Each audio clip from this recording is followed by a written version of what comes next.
সিরিজের দ্বিতীয় টি-20তে আজ জিম্বাবুয়ের মুখোমুখি হবে বাংলাদেশ। দলের জয়ে অবদান রাখতে চান সাব্বির। টাইগারদের পারফরম্যান্সে মুগ্ধ জিম্বাবুয়ের ব্যাটিং পরামর্শক আতাপাতু। তো অবভিয়াসলি এশিয়া কাপের উপরে এই সিরিজটা অনেক ইম্পর্টেন্ট। আমাদের সবসময় প্ল্যান থেকে ম্যাচ জিতার জন্য, আর বছরে প্রথম ম্যাচ জিতেছি, ইনশাআল্লাহ শুরু ভালো হয়েছে। They are playing as a team, and most of all, I think they believe that they can win games from any situation, which is the key. 3 match সিরিজে ওয়েস্ট ইন্ডিজ অনূর্ধ্ব 19 দলকে হোয়াইট ওয়াশ করল বাংলাদেশের যুবারা। শেষ ম্যাচে 16 রানের জয়। Bangabandhu gold কাপে কম্বোডিয়ার কাছে 1-0 গোলে হেরে বিদায় নিয়েছে বাংলাদেশ অলিম্পিক দল। সেমিফাইনালে উঠলেও জাতীয় দলের পারফরম্যান্সে হতাশ সাবেকরা। এবং ইপিএলে ক্রিস্টাল প্যালেসকে 4-0 গোলে উড়িয়ে দিয়েছে ম্যানচেস্টার সিটি। ঘরের মাঠে এভারটনের সঙ্গে 3-3 গোলে ড্র চেলসির।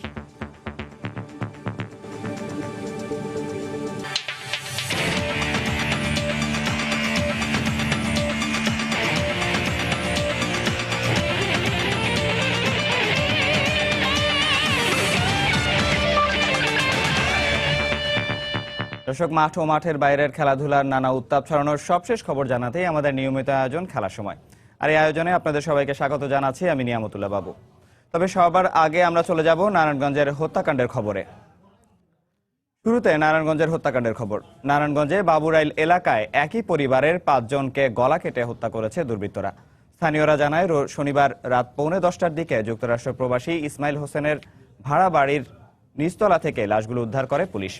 এর আগে শুক্রবার সন্ধ্যা থেকে ওই ফ্ল্যাটের দরজা তালাবদ্ধ অবস্থায় দেখতে পান তারা। এ সময় তাদের মোবাইলে ফোন করা হলেও কেউ ফোন রিসিভ না করায় বাড়ির মালিকের চাচাতো ভাইকে জানানো হয়। পরে আজ পুলিশকে জানানো হলে তারা এসে ফ্ল্যাটের তালা ভেঙে মরদেহগুলো উদ্ধার করেন। নিহতরা হলেন মোর্শেদ, তাসলিমা, লামিয়া, সুমাইয়া ও শান্ত। তবে কি কারণে এবং ঠিক কোন সময় তাদের হত্যা করা হয়েছে সে ব্যাপারে এখনো পুলিশ নিশ্চিত করে কিছু বলতে পারেনি। এদিকে এ ঘটনায় নিহতদের স্বজন ও প্রতিবেশীদের আহাজারিতে ভারী হয়ে উঠেছে পুরো এলাকা।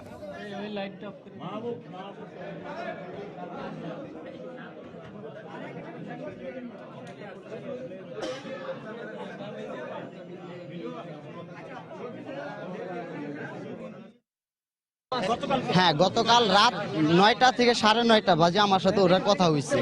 কথা হওয়ার পরে তারপরে থেকে আমি যে সকালে ঘুম থেকে উঠছি, উঠার পরে ট্রাই করতেছে, ওকে আমি আর পেলাম না। ওর ফোনে আমি পাই না। আমার বাবির নাম্বারে কল দিছি, আমার বাবির নাম্বার বন্ধ।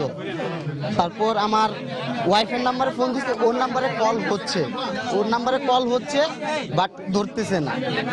আর আমার বিআই থাকে একজন, ওকেও ফোন দিছি যে ওকে ফোন দিয়ে দেখি ধরে কিনা। তো আমি আর আমার আম্মু বাড়ি থেকে আসছি, এসে পাশের রুমে আমি বলছি যে আচ্ছা ওনারা কখন বের হয়েছে, আমার ফোনও ধরতেছে না, বাট রুমে তালা দেওয়া, আপনারা বলতে পারেন?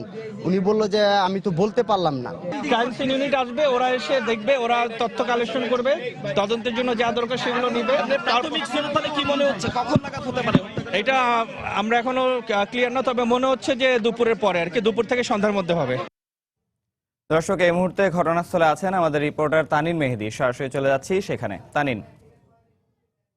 নারায়ণগঞ্জের বাবুরাইল এলাকায় রাত আনুমানিক 9:30টার দিকে আজকের এই মর্মান্তিক যে ঘটনা, সেই মর্মান্তিক ঘটনাটি ঘটেছে। আমরা আইনশৃঙ্খলা রক্ষাকারী বাহিনীর সদস্য এবং স্থানীয় লোকজনের সঙ্গে আমরা কথা বলে যেমনটি জানতে পেরেছিলাম যে আসলে 2 নম্বর বাবুরাইল এলাকায় এই 5তলা ভবনটির নিচতলায় মূলত এই ঘটনাটি ঘটে এবং একই পরিবারের 5 সদস্যকে নির্মমভাবে হত্যা করা হয়েছে বলে আমরা আইনশৃঙ্খলা রক্ষাকারী বাহিনীর সদস্যদের মাধ্যমে আমরা জানতে পেরেছি। তবে আমরা এখন পর্যন্ত যে তথ্যটুকু জানতে পেরেছি, একই পরিবারের মধ্যে এক শিশু এবং নারী রয়েছে এবং 2 জন পুরুষ রয়েছে এবং আমরা পারস্পরিক পরিচয় সম্পর্কে আমরা যতটুকু জানতে পেরেছি যে তাসলিমা নামের এক নারী এবং তার স্বামী স্ত্রী, তার স্বামী সহ এবং তার ভাই এবং তার যা সহ 5 জনকে আজকে এই নির্মমভাবে হত্যা করা হয়েছে এবং আমরা কথা কথা বলেছিলাম এখানে আসলে যে পরিবারের 5 সদস্যকে হত্যা করা হয়েছে তাদের এক সদস্যের সঙ্গে কিছুক্ষণ আগে, এবং তিনি আমাদেরকে যেমনটি বলেছিলেন যে আসলে রাত 8টার দিকে তিনি তাসলিমার সাথে দেখা করার জন্য এই বাসায় আসেন এবং মূলত তখন বাসার যে দরজা সেই দরজাটি বন্ধ ছিল। দরজাটি বন্ধ থাকায় তিনি দরজার বাইরে থেকে নক করেন এবং ভেতরে ঢুকতে চান। যদিও ভেতরে কোনো সাড়া শব্দ না পাওয়ায় কিন্তু তিনি এখানকার যে বাড়ির মালিক রয়েছেন বাড়ির মালিকের সঙ্গে যোগাযোগের চেষ্টা করেন এবং আমরা যেমনটি জানতে পেরেছি যে বাড়ির মালিক পরিচয় তিনি আসলে একজন প্রবাসী ছিলেন এবং তিনি যুক্তরাষ্ট্র প্রবাসী, যিনি বাড়িটি করেছেন। এটি মূলত 5তলা একটি ভবন এবং 5তলা ভবনটির নিচতলায় মূলত আজকের এই যে মর্মান্তিক ঘটনা সেই মর্মান্তিক ঘটনাটি ঘটেছে এবং ঘটনাটি ঘটার পরে আমরা দেখেছি আইন শৃঙ্খলা রক্ষাকারী বাহিনীর যে সদস্য, পুলিশ সদস্য, র্যাবের সদস্য, তারা বাড়িটি চারধার ঘিরে রেখেছে এবং ঊর্ধ্বতন কর্মকর্তা যারা রয়েছেন তারা ঘটনাস্থলে তারা এখানে প্রবেশ করেছেন এবং ঘটনা তারা তদন্ত করছেন। এবং আমরা কিছুক্ষণ আগে দেখেছি যে ঘটনার যে প্রাথমিক তদন্ত করার জন্য প্রথমে আমরা দেখেছি পুলিশের সদস্য যারা রয়েছেন পুলিশের সদস্যরা প্রাথমিক তদন্ত করেছেন এবং পরবর্তীতে আমরা দেখেছি যে সিআইডির যে তদন্ত দল রয়েছে সিআইডির তদন্ত দলকে আমরা এখন থেকে ঠিক অনুমান 5 মিনিট আগে আমরা তদন্ত দলকে দেখেছি যে তারা ভেতরে প্রবেশ করছেন এবং মূলত প্রথমে পুলিশের সদস্য এবং র্যাবের সদস্যরা তারা ঘটনাস্থল পরিদর্শন করেন এবং এরপরে মূলত সিআইডির যে তদন্ত দল রয়েছে সিআইডির তদন্ত দল তারা ভেতরে প্রবেশ করছেন এবং সিআইডির তদন্ত দল ভেতরে প্রবেশ করে মূলত তারা কি পেয়েছেন এবং কি আলামত তারা সংগ্রহ করতে পেরেছেন সেই বিষয়টি আমরা জানবো এবং সেই বিষয়টি জানার জন্য আমরা মূলত অপেক্ষা করছি এবং আমরা যেমনটি জানতে পেরেছি নারায়ণগঞ্জের যিনি পুলিশ সুপার রয়েছেন তিনি গণমাধ্যম কর্মীদের সঙ্গে কথা বলবেন। আসলে আমরা অপেক্ষায় রয়েছেন যিনি বলার জন্য এবং গণমাধ্যম কর্মীরা আমরা অপেক্ষায় রয়েছি তার সঙ্গে কথা বলার জন্য।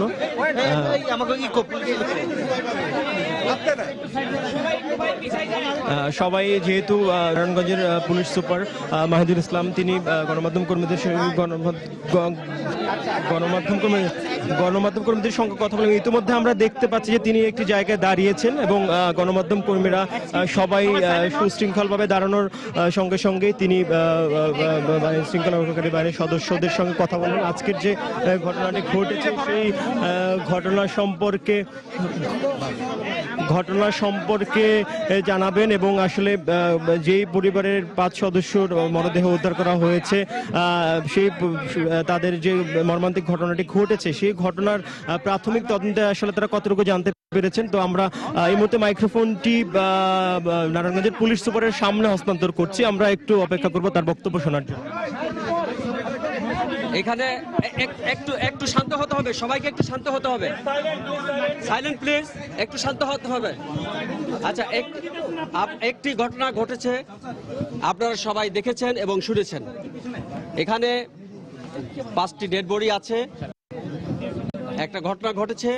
আমরা বিষয়টি বিভিন্ন আঙ্গিকে পূর্ণাঙ্গভাবে তদন্ত করে দেখছি। বিভিন্ন ইস্যু নিয়ে আমরা তদন্ত করছি। এখানে পারিবারিক কোনো বিষয় হতে পারে বা অন্য কোনো বিষয় হতে পারে। সম্পূর্ণ বিষয়টি নিয়ে আমরা পূর্ণাঙ্গ তদন্তের পরে আমরা আপনাদের জানাতে পারবো। আমরা আশা করি এই ঘটনাটি এই সুন্দরভাবে ডিরেকশন হবে এবং আসামিদের গ্রেপ্তারপূর্বক আইনের আওতায় আনতে সক্ষম হবে ইনশাআল্লাহ।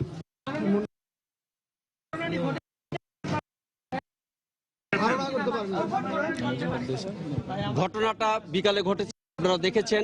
যারা অপরাধী তারা ঘটনাটা ঘটিয়ে বাহির থেকে তালা মেরে তারা চলে গেছে। আমরা তথ্য পাওয়ার সাথে সাথে আমি ঢাকা থেকে এসেছি, এসপি সাহেব আগেই এখানে এসে আমরা ওয়েট করছি সিআইডির ক্রাইম সিনের জন্য। ক্রাইম সিনে আসার পরে আমাদের অফিসিয়াল কর্মকাণ্ডগুলি শুরু হয়েছে।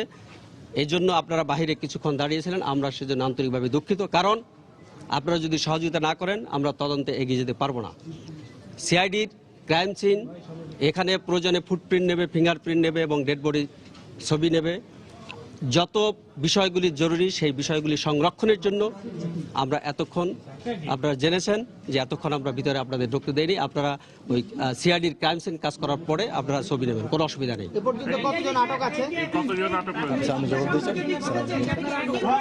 আচ্ছা, একজন প্লিজ, একজন প্রশ্ন করেন, একজন প্রশ্ন করেন। কি জানতে চাচ্ছেন বলেন, একজন প্রশ্ন করেন। আমরা স্ট্রেট বলছি যে আমরা কিন্তু এই ঘটনার পরপরই আমরা যখন ক্রাইম সিন পরিদর্শন করি, এর সাথে সাথে আমরা কিন্তু বোঝার চেষ্টা করি যে ঘটনাটা কারা ঘটাতে পারে। তো সেই সংক্রান্তে আমাদের এখন পর্যন্ত কোনো স্বচ্ছ ধারণা কিন্তু আমাদের নেই। তথাপিও এই দেড় বা 2 ঘন্টার যে তদন্ত, তাতে যে অগ্রগতি হয়েছে, তাতে আমাদের কাছে 2 জন আছে, আটক আছে। আমরা জিজ্ঞাসাবাদ করছি এবং যদি সেখানে সাবস্ট্যান্টিভ কোনো কিছু যদি আসে, ডেফিনেটলি আপনাদেরকে আমরা জানাবো।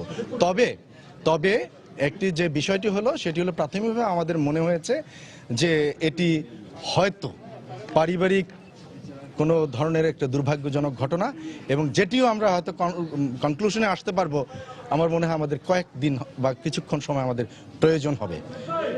এছাড়া কিন্তু আমরা আমাদের যেটি বলছি যে যাদের ওখানে দেখেছি, তাদের আপনারা দেখেছেন যে তাদের একটা ফ্লোরে কিন্তু 3 জন, তার মধ্যে 2টো বাচ্চা, এবং তাদের ফ্লোরে কোনো জিনিসপত্র বা কোথাও কোনো কিছু হাত দেওয়া হয়নি, কোথাও কোনো ক্ষয়ক্ষতি করা হয়নি, কিছুই না।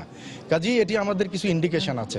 এখন আমরা কাজ করছি, আমরা আশা করি আমাদের 2 জন যে আটক আছে, আমরা জিজ্ঞাসাবাদ আমাদের যে পর্যায়ে আছে, আমরা আশা করি যে সহসাই আমরা এই ধরনের অপরাধের যে প্রকৃত রহস্য সেটি উদ্ঘাটন করব, আসামিদের গ্রেপ্তার করব, এবং যে আইনের যে ডিউ প্রসেস অফ ল সেটা যথাযথভাবে এক্ষেত্রে কিন্তু ফলো করা হবে।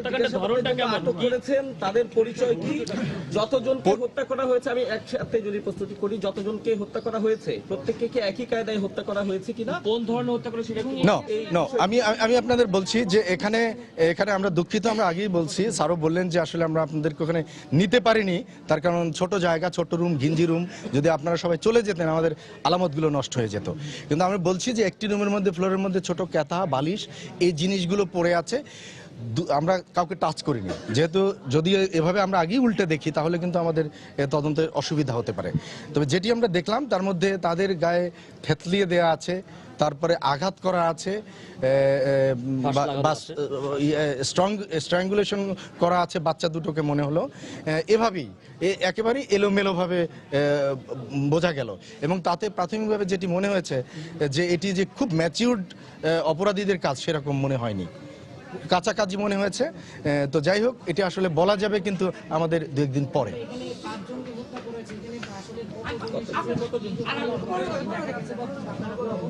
না, আমরা দেখেছি এখানে আসলে তো এটি কিন্তু তালা দেয়া ছিল। যারা কাজটি করেছে তাদের কিন্তু অ্যাক্সেস ছিল এই বাসাতে, তারা আসার মতো তাদের পরিস্থিতি ছিল। যেখানে একজন কমপ্লিট বয়স্ক পুরুষ লোক ছিল, তার উপস্থিতিতে বাসায় আসা মানে কি তাদের অ্যাক্সেস ছিল, এটা বোঝা যায়। তো যাই হোক, এখন বিষয় হলো যে এখানে লোকজন আসছে, এমনও হতে পারে 3-4 জন আসছে, 4-5 জন আসছে, কিন্তু এক্সাক্ট নাম্বারটি কিন্তু বলা মুশকিল। ছোট্ট একটি ঘর, আমাদের যেটি মনে হয়েছে যে 8:30 বা 9টার দিকে তার কেউ একজন এটা তালা খুলতে আসছিল, সেখান থেকেই কিন্তু ডেভেলপমেন্ট হয়েছে। কাজেই এটা কিন্তু আর বিস্তারিত খুব বলা এই মুহূর্তে এটি মনে হয় প্রিম্যাচিউরড হবে।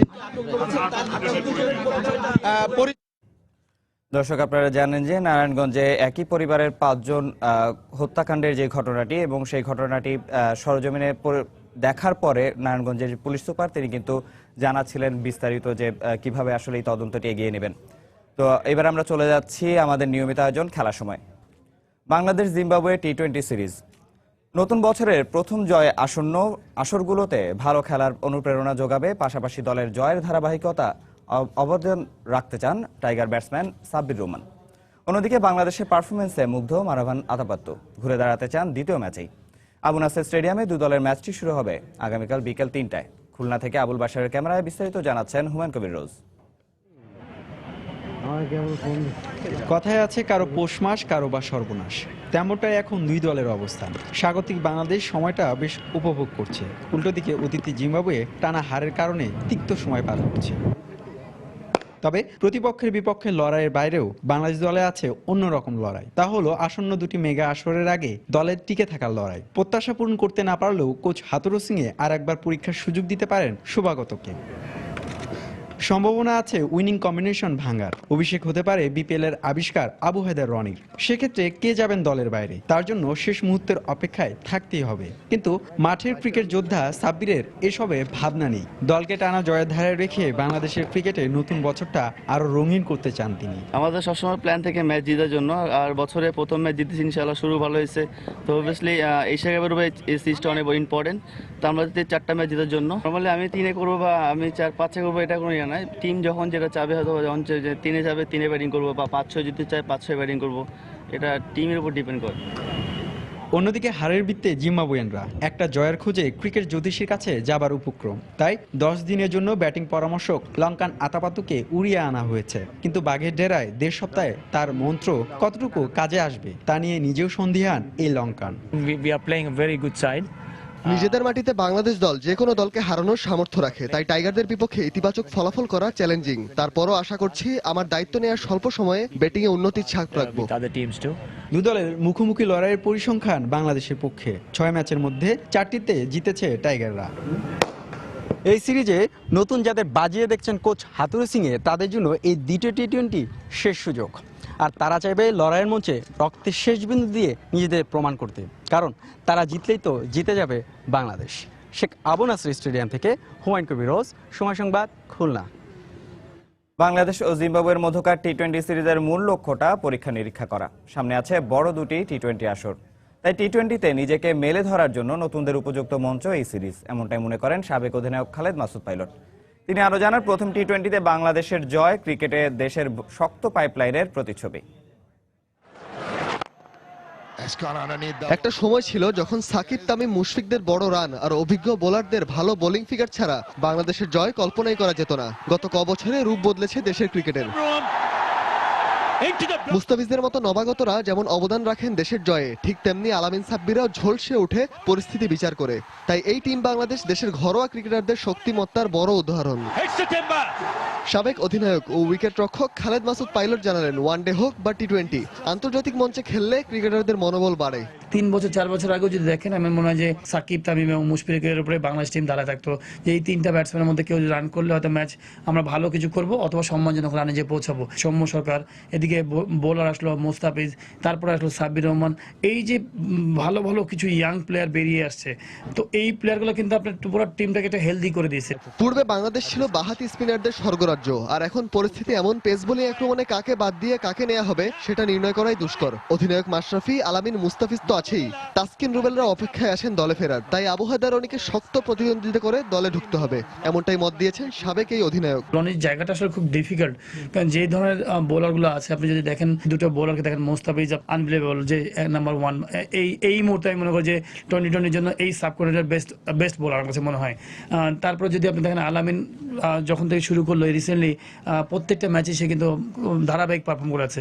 আর সাবেক এই দেশসেরা উইকেট রক্ষক প্রশংসা করেন প্রথম টি-20তে উইকেটের পেছনে থাকা নুরুল হাসান সোহানেরও। মাথা ঠান্ডা রেখে দলের জয়ে সূক্ষ্ম ভূমিকা পালন করাই যে উইকেট রক্ষকের মূল দায়িত্ব। এক্সট্রাঅর্ডিনারি আমার কাছে মনে হয় যে তারা খুব ভালো পারফর্ম করছে। অ্যাজ এ উইকেট কিপার সোহান কিন্তু সুপার। ক্রিকেট সংশ্লিষ্টদের মতে অভিজ্ঞদের পাশাপাশি আন্তর্জাতিক ক্রিকেটের অঙ্গনে নতুনদের এই বিচরণ দেশের ক্রিকেটকে নিয়ে যাবে অনন্য পর্যায়ে। রায়হান মাসুদ, সময় সংবাদ, ঢাকা। বাংলাদেশ ওয়েস্ট ইন্ডিজ অনূর্ধ্ব-19 ক্রিকেট সিরিজের খবর। সিরিজ নিশ্চিত হয়েছিল আগেই, তবে 3 ম্যাচ সিরিজের তৃতীয় ও শেষ ওয়ানডেতে সাইফ হাসানের দুর্দান্ত সেঞ্চুরি আর সঞ্জিতের বোলিং তোপে ওয়েস্ট ইন্ডিজকে হোয়াইট ওয়াশ করল ইয়াং টাইগাররা। টস জিতে প্রথমে ব্যাট করতে নেমে 7 উইকেট হারিয়ে 235 রান করে মিরাজের দল। জবাবে ব্যাট করতে নেমে সব উইকেট হারিয়ে 219 রানেই গুটিয়ে যায় ওয়েস্ট ইন্ডিজ। ফলে 16 রানে ক্যারিবীয় যুবাদের হারিয়ে 3-0 ব্যবধানে সিরিজ জয়ের উল্লাসে মাতে বাংলাদেশ।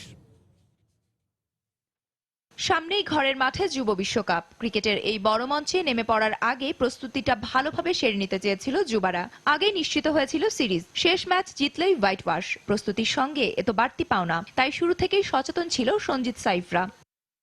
চট্টগ্রামের জহুর আহমেদ স্টেডিয়ামে টস জিতে প্রথমে ব্যাটিংয়ের সিদ্ধান্ত নেন অধিনায়ক মিরাজ। তবে জয়রাজ শেখ আর সাইফ হাসানের উদ্বোধনী জুটির কাছ থেকে শুভ সূচনার প্রত্যাশা করলেও ব্যক্তিগত মাত্র 9 রানে সাজঘরে ফেরেন জয়রাজ। এরপর সাইফকে সঙ্গ দিতে নেমে মাত্র 1 রানে আউট হন জাকির। দুঃসময় ব্যাট হাতে ব্যর্থ হন অধিনায়ক মিরাজও। দলীয় 88 রানে, ব্যক্তিগত 0 রানে মিরাজকে সাজঘরের পথ দেখান কালীচরণ। শুরুতে টপ অর্ডার ব্যাটসম্যানদের এলোমেলো পারফরমেন্সে চিন্তায় পড়ে যায় ইয়াং টাইগাররা। তবে দুর্দিনে দলের হাল ধরেন সাইফ আর সাইফুল হায়াত জুটি। সাইফের ক্যারিয়ার সেরা অপরাজিত 107 আর সাইফুলের 61 রানের অসাধারণ ইনিংসে ঘুরে দাঁড়ায় বাংলাদেশ। নির্ধারিত ওভার শেষে 7 উইকেট হারিয়ে বাংলাদেশ 236 রানের টার্গেট দেয় ওয়েস্ট ইন্ডিজকে।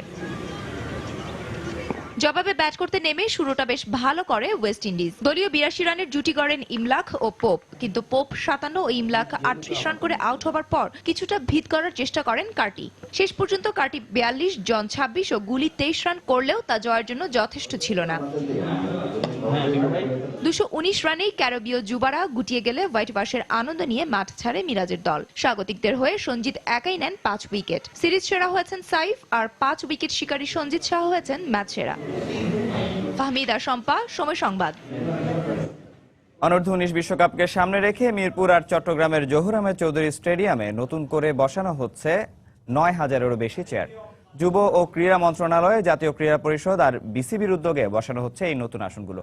মেগা ইভেন্টের সব প্রস্তুতি প্রায় শেষ পর্যায়ে, তাই বিসিবির আয়োজনে সফল এক ইভেন্ট হবে যুব বিশ্বকাপ, এমনটাই আশা করছেন বিসিবির national grounds and facilities manager Syed Abdul Baten.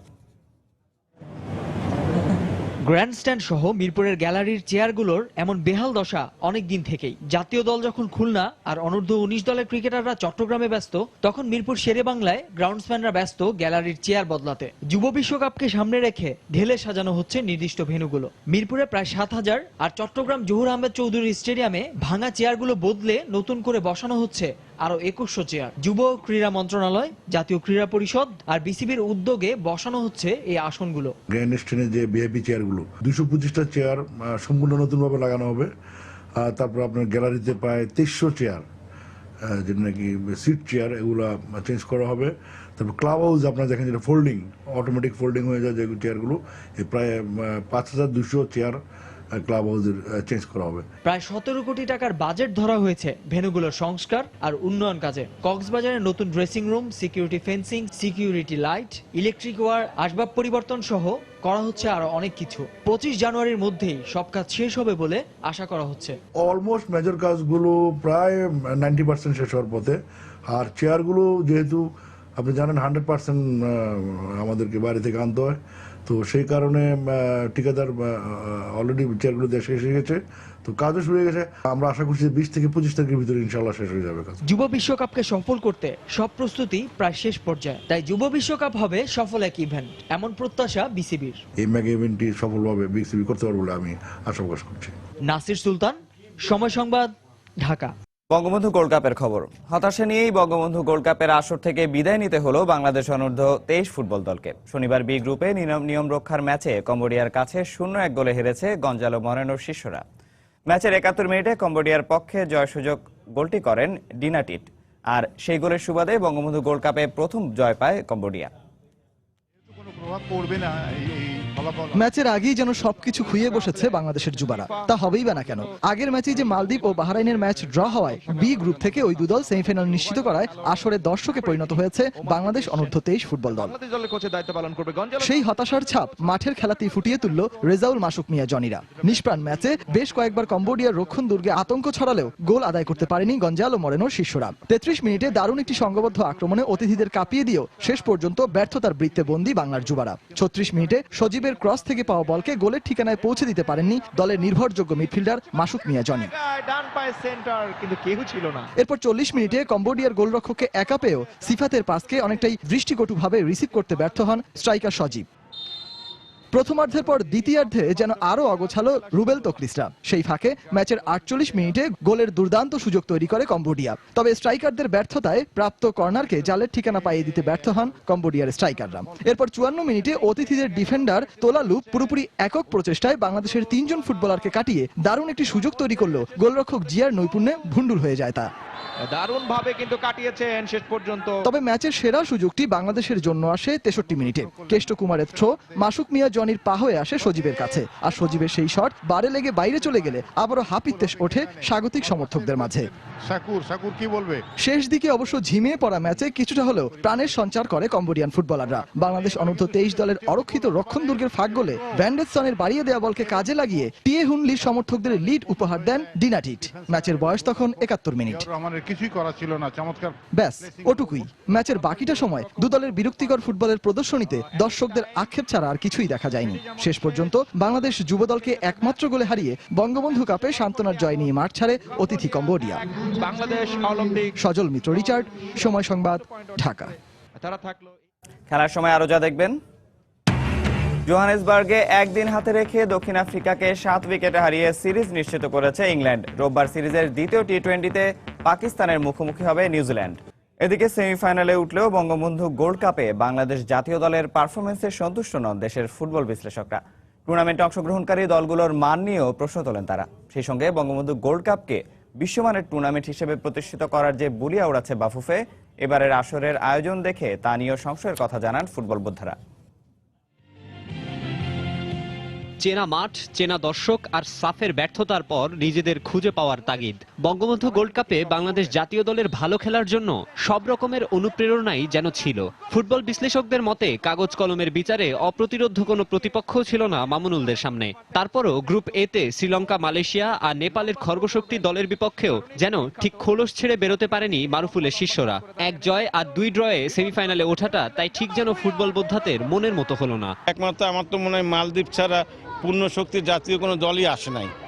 এই ধরনের দলগুলো রেখে বিরুদ্ধেও যদি আমাদের জাতীয় দল সাফল্য না পায়, তাহলে এটা হবে অত্যন্ত বেদনাদায়ক এবং দুঃখজনক। টিমগুলো কোয়ালিটি দেখে লাগে, কারা এখানে খেলতেছে, কাদের বিরুদ্ধে আমরা খেলতেছি। এই টিমের সঙ্গে সাফল্য আসা না আসা আমার কোনো হেডেক নেই, এটা নিয়ে ভাবিই না, কারণ এইগুলি টিমের কোনো মানের টিমই না। গোলের সহজ সুযোগ মিস আর প্রতিপক্ষের আক্রমণের সামনে মাঝে মাঝেই দিশেহারা হয়ে পড়া রক্ষণভাগের সমালোচনা করেছেন তারা।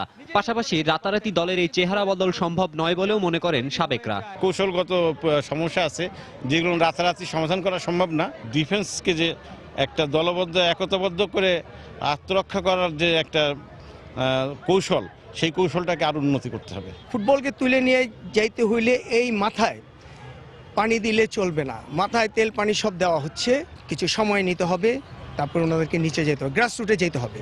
বিশেষজ্ঞদের ভাষায় নজরকাড়া বা মুগ্ধ হওয়ার মতো কোনো পারফরমেন্স উপহার দিতে পারেননি জাতীয় দলের ফুটবলাররা। সেই সঙ্গে টুর্নামেন্টে অংশগ্রহণকারী দলগুলো মানসম্মত না হওয়ায় শুরুতেই এর জৌলুস হারিয়েছে বলেও মনে করেন তারা। চ্যাম্পিয়ন হইলে একটা শো আপ করা, এই করা, সেইটা জন্য এখানে এই টুর্নামেন্টগুলো করা হয়। মাকসুম আলম খান, সময় সংবাদ, ঢাকা। শেষ হয়েছে বঙ্গবন্ধু গোল্ড কাপের গ্রুপ পর্বের খেলা, যেখানে এ গ্রুপ থেকে সেমিফাইনাল নিশ্চিত করেছে বাংলাদেশ ও নেপাল, আর বি গ্রুপ থেকে শেষ 4-এ জায়গা হয়েছে মালদ্বীপ এবং বাহরাইনের। দর্শক, বাংলাদেশের সেমিফাইনাল নিশ্চিত করার গল্প থাকছে আমাদের এবারের প্রতিবেদনে। সাব ব্যর্থতা ঘোচানোর মিশন নিয়ে বঙ্গবন্ধু গোল্ড কাপে নাম লেখানো বাংলাদেশের শুরুটা ছিল জয় দিয়ে। যশোরের শামসুল হুদা স্টেডিয়ামে লঙ্কানদের বিপক্ষে স্বাগতিকদের সেই জয় ছিল 4-2 ব্যবধানের। দলের হয়ে জোড়া গোল করেছিলেন ফরোয়ার্ড সাখাওয়াত রনি। এছাড়া একটি করে গোল করে দলের জয়ে ভূমিকা রাখেন জাহিদ ও জীবন। টুর্নামেন্টের দ্বিতীয় ম্যাচটা ছিল বাংলাদেশের জন্য হতাশার। মোহাম্মদ মিঠুনের গোলে শেষ পর্যন্ত এই ম্যাচে বাংলাদেশ মালয়েশিয়ার বিপক্ষে 1-1 গোলে ড্র করলেও সমালোচিত হয় ফরোয়ার্ডদের পারফরমেন্স। ম্যাচ কিন্তু অমীমাংসিতভাবে শেষ হলো। আক্রমণ করার চেষ্টা। বঙ্গবন্ধু গোল্ড কাপের তৃতীয় ম্যাচটি বাংলাদেশের জন্য ছিল সেমিফাইনাল নিশ্চিত করার। তবে গ্রুপের পঞ্চম ম্যাচে মালয়েশিয়া লঙ্কানদের বিপক্ষে হেরে গেলে 1 ম্যাচ হাতে রেখেই সেমি টিকিট পায় মারুফুল হকের শিষ্যরা। দু দলের ফুটবলাররা মাঠে নেমেছে। অনেকটা নির্ভর হয়ে গ্রুপ পর্বের শেষ ম্যাচে নেপালের বিপক্ষে মাঠে নেমেছিল বাংলাদেশ। এই ম্যাচেও ব্যর্থতার বৃত্তে ছিলেন স্ট্রাইকাররা। তবে গোলরক্ষকের দৃঢ়তায় এই ম্যাচ ড্র হলে গ্রুপ চ্যাম্পিয়ন হয়ে শেষ 4-এ পা রাখে মামুনুলরা। এস এম ইকবাল, সময় সংবাদ। গ্রুপ চ্যাম্পিয়ন হয়ে কিন্তু নিজেদের মাটিতে চলছে দক্ষিণ আফ্রিকার দুর্দশা। জোহানেসবার্গে 4 ম্যাচ সিরিজের তৃতীয় টেস্টে একদিন হাতে রেখেই প্রোটিয়াদের 7 উইকেটে হারিয়েছে ইংলিশরা। এই জয়ে সিরিজ জয় নিশ্চিত করল অ্যালিস্টার কুকের ইংল্যান্ড। 5 উইকেটে 238 রান নিয়ে দিন শুরু করে ইংল্যান্ড। দিনের শুরুতেই আউট হন আগের দিনের সেঞ্চুরি পূর্ণ করা জো রুট। এরপর নিয়মিত বিরতিতে উইকেট হারাতে থাকা ইংল্যান্ড অল আউট হয় 323 রানে। 10 রানে পিছিয়ে থেকে ব্যাট করতে নামে দক্ষিণ আফ্রিকা। স্টুয়ার্ট ব্রডের বোলিং তোপে একে একে প্যাভিলিয়নমুখী হন এলগার, ভ্যান জিল, আমলা, ডিভিলিয়ার্স, ডুপ্লেসি ও বাভুমা। 17 রানে 6 উইকেট নেন এই পেসার। মাত্র 83 রানে গুটিয়ে যায় স্বাগতিকরা। 74 রানের টার্গেটে ব্যাট করতে নেমে 3 উইকেট হারিয়ে নির্ধারিত লক্ষ্যে পৌঁছায় ইংল্যান্ড। আর এই জয়ে 2-0-তে এগিয়ে থেকে সিরিজ জয় নিশ্চিত করল ইংলিশরা।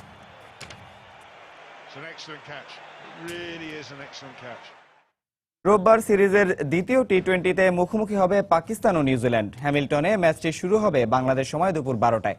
প্রথম ম্যাচ জিতে স্বাগতিকদের বিপক্ষে অনেকটা ফুরফুরে থাকবে সফররত পাকিস্তান। এই ম্যাচে পাকিস্তানের মূল অস্ত্র থাকবে তাদের গতিময় পেস অ্যাটাক। উমর গুল, ওয়াহাব রিয়াজ ও নিষেধাজ্ঞা কাটিয়ে ফেরা মোহাম্মদ আমির ছাড়াও আছেন অধিনায়ক আফ্রিদি ও টি-20তে গড়ে 4.77 রান দেয়া ইমাদ ওয়াসিম। আর নিউজিল্যান্ড একাদশে শক্তির জায়গা কলিন মুনরো। তবে এই ম্যাচে ফিরতে পারেন স্কোয়াডের সবচেয়ে অভিজ্ঞ ব্যাটসম্যান রস টেলর।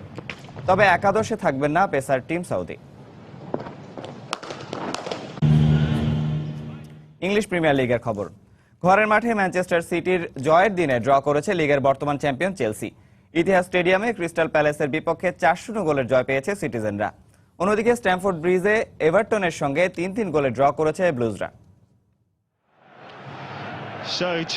ইতিহাদ স্টেডিয়াম, প্রতিপক্ষ ক্রিস্টাল প্যালেস। ঘরের মাঠে পয়েন্ট টেবিলে পিছিয়ে থাকা ইগলসদের বিপক্ষে তাই শুরু থেকে চড়াও ম্যানচেস্টার সিটি। লিড নেওয়ার সময়টাও আসে দ্রুত। 22 মিনিটে ডেভিড সিলভার অ্যাসিস্টে গোল করেন ফেভিয়ান ডেলফ। ম্যাচের 41 মিনিটে আবারও প্যালেসের ডিবক্সে হামলা। সিটিজেনদের হয়ে লিড দ্বিগুণ করেন আর্জেন্টাইন স্ট্রাইকার সার্জিও অ্যাগুয়েরো।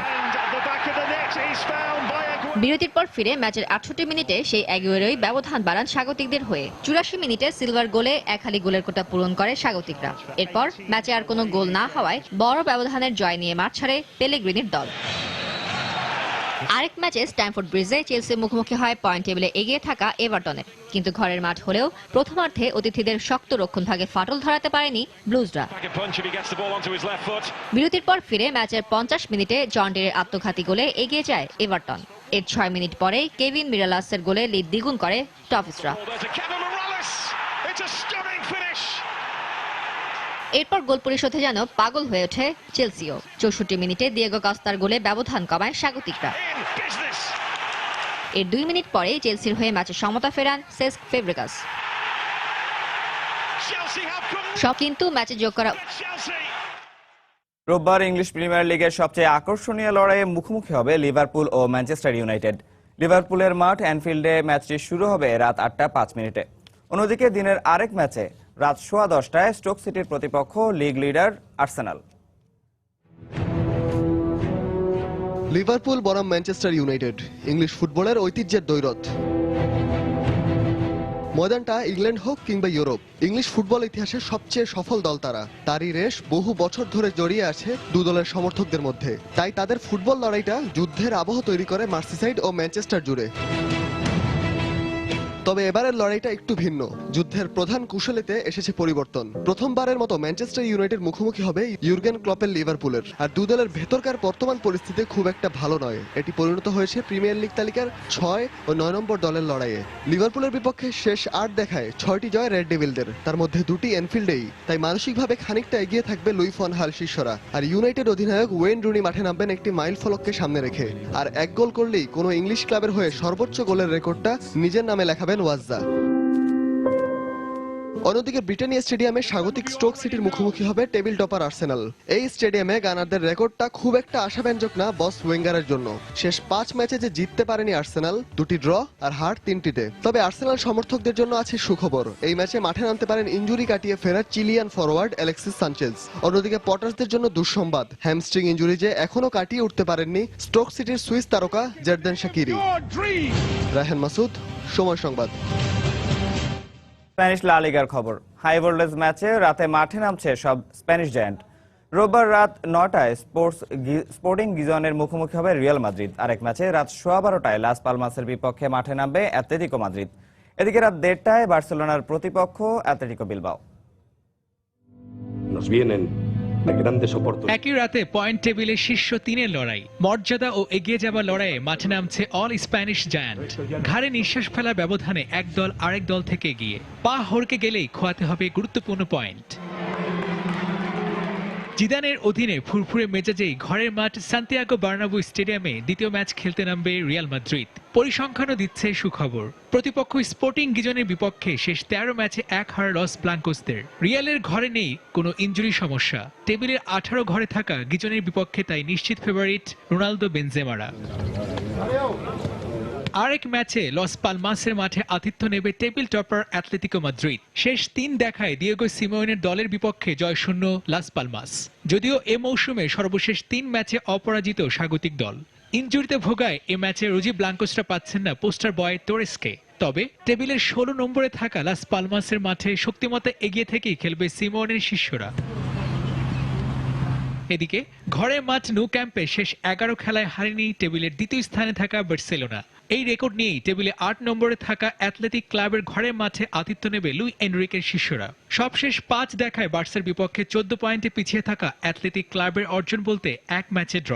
ইনেস্তার দলে নেই কোনো ইনজুরি সমস্যা। মেসি, নেইমার, সুয়ারেজ রয়েছে সেরা ফর্মে। ম্যাচ জিতলেই পাক্কা 3 পয়েন্ট পকেটে যাবে বার্সার ঘরে। একই রাতে ভিন্ন ভিন্ন সময়ে লা লিগার জমজমাট যুদ্ধ উপভোগ যেন ফুটবল প্রেমীদের জন্য বাড়তি এক পাওয়া। রাহিদ রনি, সময় সংবাদ। গেল বছরে নোভাক জোকোভিচের পারফরম্যান্স টেনিসের ইতিহাসেই লেখা থাকবে। মেলবোর্নে টেনিস র্যাঙ্কিংয়ে নাম্বার 1 তারকা সার্বিয়ান জোকোর প্রশংসা করে কথা বলেন টেনিসের আরেক কিংবদন্তি রজার ফেদেরার। তবে জোকোর এই সাফল্যের ধারাবাহিকতা রক্ষা করা কঠিন হবে বলেও মন্তব্য করেন সুইস গ্রেট ফেদেরার। সত্যি দারুণ একটা মৌসুম কাটিয়েছে জোকো। আধিপত্য বিস্তার করে কয়েকটি টুর্নামেন্ট ও গ্র্যান্ড স্ল্যাম জিতেছে। গত কয়েক বছরে টেনিসে বেশ উচ্চারিত নাম জোকোভিচ। ভবিষ্যতে অবশ্যই সে একই ধারাবাহিকতা বজায় রাখতে চাইবে। আমার মনে হয় এবছর সে গ্র্যান্ড স্ল্যাম জিতে সামনের সারিতেই থাকতে চায়। আমি কিছুটা ক্লান্ত, নিজেকে ফিরে পেতে অনেক পরিশ্রম করছি এবং সেরাটাই দিচ্ছি। যদিও শতভাগের বেশি ফিট আমি। দৈনিক কোর্টে 2 ঘন্টা টেনিস অনুশীলন করতে চাই আমি। এখন এটাই আমার রুটিন কাজ। খেলার সময় শীর্ষ সংবাদগুলো জানিয়ে দিচ্ছি আরেকবার। সিরিজের দ্বিতীয় টি20তে আজ জিম্বাবুয়ের মুখোমুখি হবে বাংলাদেশ। দলের জয় অবদান রাখতে চান সাব্বির। টাইগারদের পারফরম্যান্সে মুগ্ধ জিম্বাবুয়ের ব্যাটিং পরামর্শক আতাপাত্তু। তো অবভিয়াসলি এশিয়া কাপের উপরে এই সিরিজটা অনেক ইম্পর্টেন্ট। আমাদের সবসময় প্ল্যান থেকে ম্যাচ জেতার জন্য, আর বছরে প্রথম ম্যাচ জিতেছি ইনশাআল্লাহ, শুরু ভালো হয়েছে। They are playing as a team, and most of all, I think they believe that they can win games from any situation, which is the key. 3 match সিরিজে ওয়েস্ট ইন্ডিজ অনূর্ধ্ব 19 দলকে হোয়াইট ওয়াশ করল বাংলাদেশের যুবারা। শেষ ম্যাচে 16 রানের জয়। Bangabandhu gold কাপে কম্বোডিয়ার কাছে 1-0 গোলে হেরে বিদায় নিয়েছে বাংলাদেশ অলিম্পিক দল। সেমিফাইনালে উঠলেও জাতীয় দলের পারফরম্যান্সে হতাশ সাবেকরা। এবং ইপিএলে ক্রিস্টাল প্যালেসকে 4-0 গোলে উড়িয়ে দিয়েছে ম্যানচেস্টার সিটি। ঘরের মাঠে এভারটনের সঙ্গে 3-3 গোলে ড্র চেলসির।